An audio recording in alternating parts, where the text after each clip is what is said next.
Welcome to the Business of Politics Meet the Candidate series. I'm your host, Robin Moorhead, and I'd like to introduce my guest, Senator Blyden, a Democratic candidate for the St. Thomas-St. John District. Welcome, Senator Blyden. Thanks for having me, Robin, and I want to thank FAB USVI for putting on this most important forum, and I also want to thank all of the volunteers for making this moment possible. Thank you again. We're excited that you're here. Your campaign slogan is your choice for solutions. What does that mean as you get ready for a run for the 35th legislature? Exactly what the slogan said, your choice for solutions, because I'm solution driven. Any constituent come to my office, anytime I go out in a community and they bring issues to me, we usually come up with solutions because I believe there's a solution to every problem, but you must follow up and follow through. And most of my legislations come from my constituents because of issues they are facing, and I take those issues with my team and we find solutions for them, and that's why I am proud of that slogan and I live by it. You're really hands-on in your approach to the legislature. What is your top priority as you're going into your fifth now? My top priority, honestly, is everything housing. Housing, affordable housing, low-income housing, housing when it comes to the tenants in Section 8 and public housing, the construction cost of housing, all of the above, and that's why I've put forward legislation in terms of tax incentives for development when it comes to building homes. Also have legislation in the pipeline that's going to create gap financing for individuals, whereas, as we know, to me, housing and having a house is the most important investment that anyone can make here in the territory. But here in this Virgin Islands, this beautiful place called the Virgin Islands, it's almost impossible for my people to get a home, especially the young people.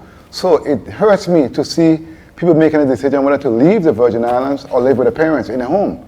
So every day I get up thinking what I can do to assist my people. I have also created and come up with some innovative ideas working with other government agencies like WAPA. With the extension of the Waterline Extension Program, they got $52 million in mitigation funds. And I've been championing that cause in terms of extending the line where it can help with development, where the assistance costs anywhere between 40 and 100 grand, depending on the size of the home. Whereas it can drive down the cost of getting that financing from the bank, and also gives you an opportunity to get a construction loan. So you gotta be creative and find ways to help our people build homes in the territory. It's almost unreachable. And before I leave the legislature, I must find a way, with the help of my colleagues, to assure that my people can get a home, an affordable home. It's clear that you're passionate about progress. If you were given the opportunity to change one law in the U.S. Virgin Islands, what might it be? Oh boy, there are so many laws I would like to change, but one law that I would like to change that I actually have the legislation in, again for my constituent, a young lady called me and she's pregnant and she works in a private sector, and she was inquiring if there's any protection for her, what's available, and it broke my heart to see there was nothing available in terms of Family Leave Act. I put in that legislation, whereas it's going to give private folks, females who are pregnant, leave when they're out for their pregnancy. So I'm very proud of that legislation. Look forward to working with my colleagues and doing some more in-depth research, and hopefully pretty soon it should be come through the committee process. So that's one law I look forward to actually bringing to fruition and helping our young females in the territory who works in a private sector, because it's unfair. You know, that's the most important thing to bring a child into this world. You know, you should not have to worry about not being able to work or have to work throughout your term. It is not right. You know, or after you get the baby, you need time home with your child. So vice versa. Yeah. We've talked about housing and healthcare, but we know that there are kind of this similar topics, hot button issues that come up with every election. Let's talk a little bit about small businesses and the economy.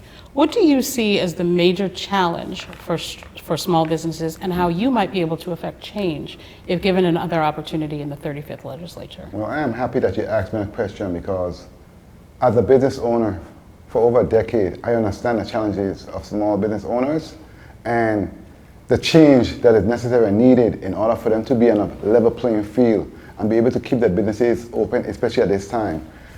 I do understand the vexing issues, and in terms of legislation, I know that we need legislation that's gonna actually help small businesses when they open a business and to stay in business in terms of capital.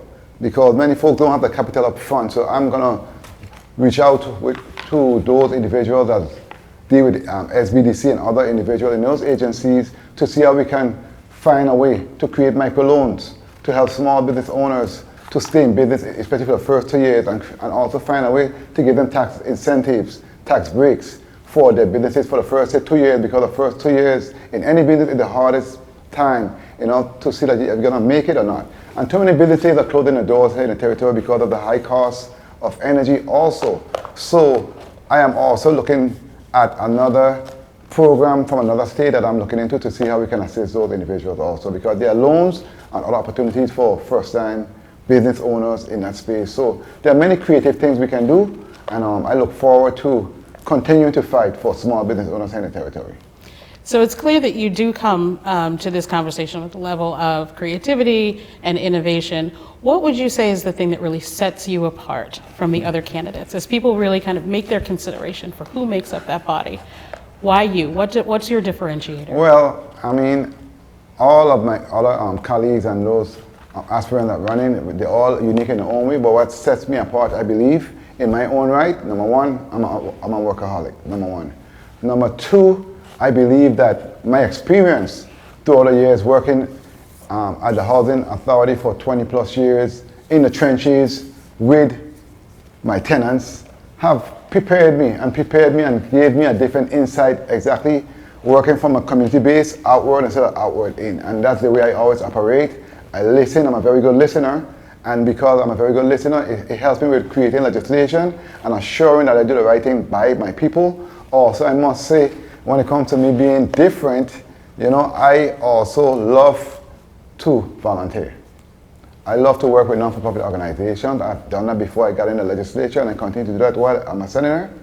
And most importantly, my love for the people is undeniable, and it runs deep, and that's what drives me on a daily basis. Before I get up in the morning, I wonder what I can do to make things better. When I finish at night, I wonder what I did wrong, what more I could have done. That's who I am, and it is what it is. That's me. Thank you so much for your time, and thank you for being here with us today. We hope you come back. In closing, is there anything else that you would like to say? Of course. Remember to come out and vote in the early voting, which begins July the 18th, and also August the 6th for the primary election. I am Senator Marvin, Blyden number 8 on your ballot, and please come out and vote. Vote like your life depends on it. Thank you. Have a blessed day.